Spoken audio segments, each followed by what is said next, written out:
This is all going to be about chromosomal mutations, non-disjunction, and then karyotyping. So first up, a chromosomal mutation. So this is a mutation that happens on the chromosome, which causes the chromosome to become structurally altered. So you guys have previously learned about mutations that occur within the genetic code, like those frame shift mutations that we had, like the insertion and deletion, or the point mutations where one of those nitrogen bases gets substituted for another. Um, so now we're going to talk about if an entire chromosome gets altered. So instead of a specific point on the DNA, it's like a whole giant section of the DNA that gets altered. So this can affect many genes located on the same chromosome, and these effects can be much more severe than any of those point or frame shift mutations or the deletion or whatever that we talked about. And so on a chromosome, if we have a deletion, that occurs when a chromosome loses an entire segment. So here on the left side, we got numbers 1 through 7, and a deletion if we just lost numbers 5 and 6. That could have a huge effect, and that maybe you lose a gene for a specific protein. Duplication, so this occurs when a chromosome gets an extra copy of the same gene. So basically, the segments are repeating. So we have on this chromosome, we have A, B, C, D, E, F. And if a duplication happens, so right here on the orange B, we just have two B's in a row, or another example down here, we have A, B, C, D, E, and then we can get different repeating ones. So we have it repeating once here, and then we have it repeating 3 times here at the very bottom.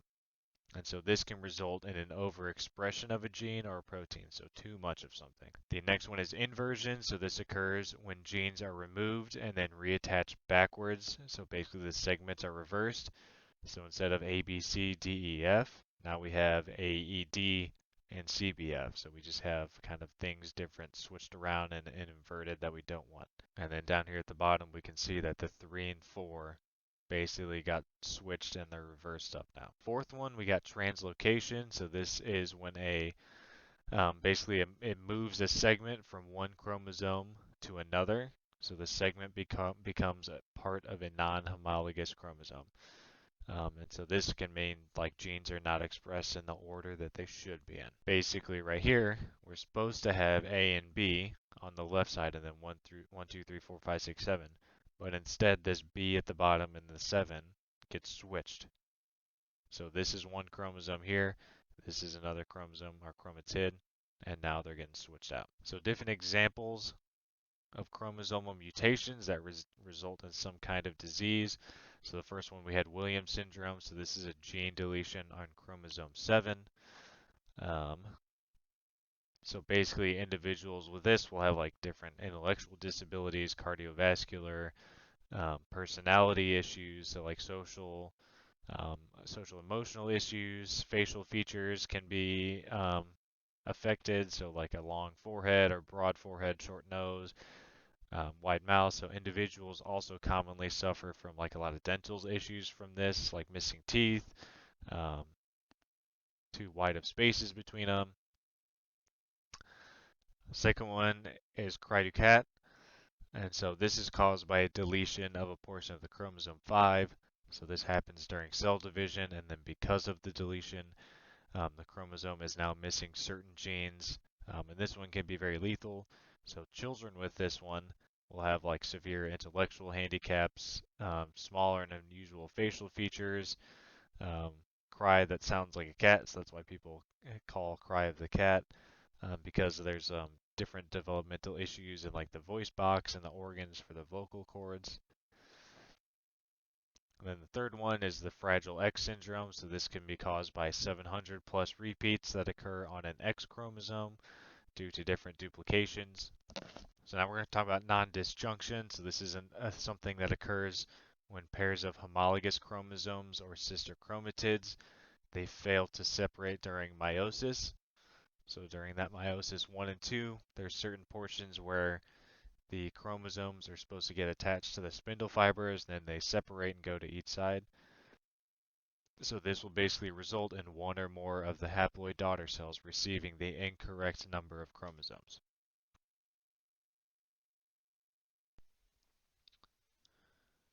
So here's a little animation down here kind of showing that.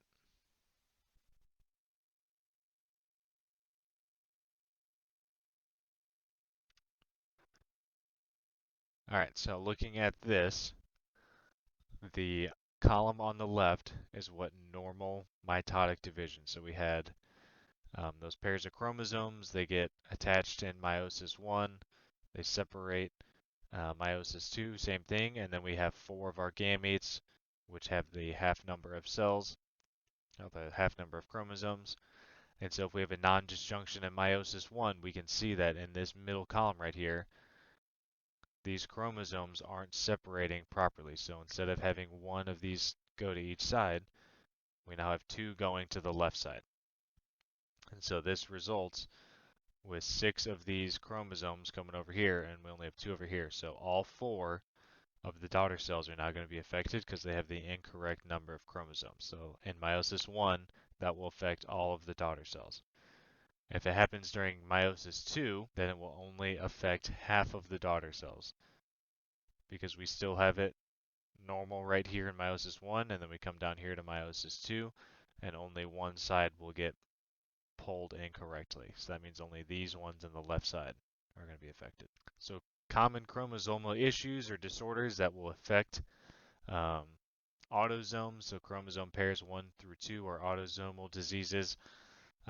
We have Down syndrome, Patau syndrome, and then Edwards syndrome, and those are all like trisomy.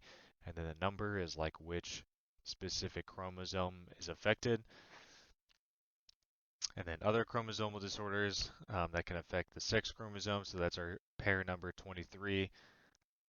And so when we're naming and have naming designations, trisomy means that there's 3 chromosomes there instead of having just one pair. And then monosomy is having only 1 chromosome instead of 1 pair. And so when we're looking at karyotypes now, so this is basically like the process of pairing and ordering all of the chromosomes of an organism, and that helps provide like a genome-wide snapshot of all of the individual's chromosome. So basically, karyotypes are like a photograph taken to observe the size, shape, and number of chromosomes in somatic or body cells. So cells are basically like in a lab. We can take somebody's cells and so basically in a lab, we take cells and we can like pause them in metaphase, and then they're placed in a hypotonic solution to lyse the cells, and then we can extract the chromosomes, and then we can take like basically a picture of it over here on the right and view a person's chromosome. So this is all of their DNA.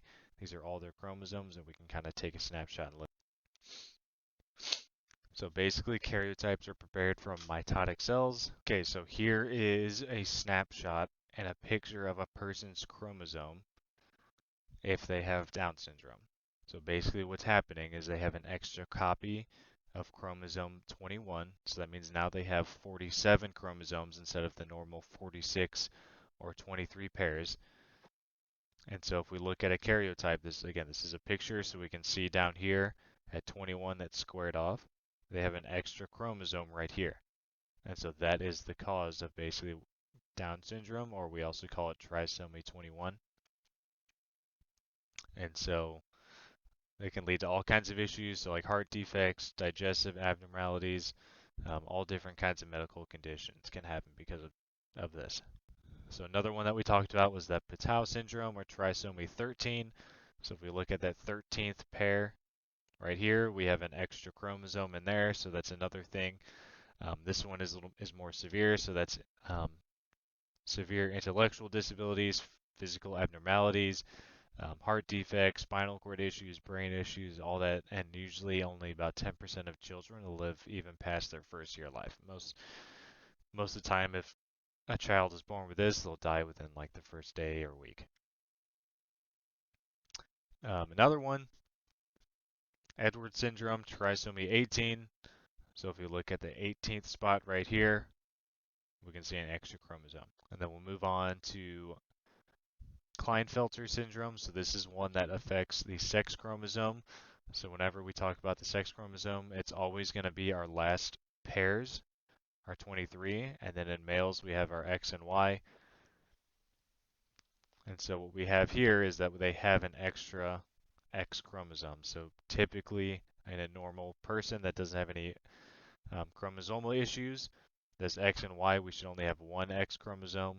and one Y chromosome for males. And then here's another one. So instead of having an extra X chromosome, they have an extra Y chromosome, and that's called Jacob syndrome. This only happens in males. Here's another one called triple X chromosome or trisomy X. So basically there's three X chromosomes. This one's usually in females because females will only have X chromosomes. Last one would be Turner syndrome. So this is in females when they only have one X chromosome, so they're missing one of their X chromosome. And then here's a little side note for non-disjunction. So the frequency at which non-disjunction and other chromosomal alterations occur in humans is fairly high because the outcome is so severe to a zygote that miscarriages will usually happen.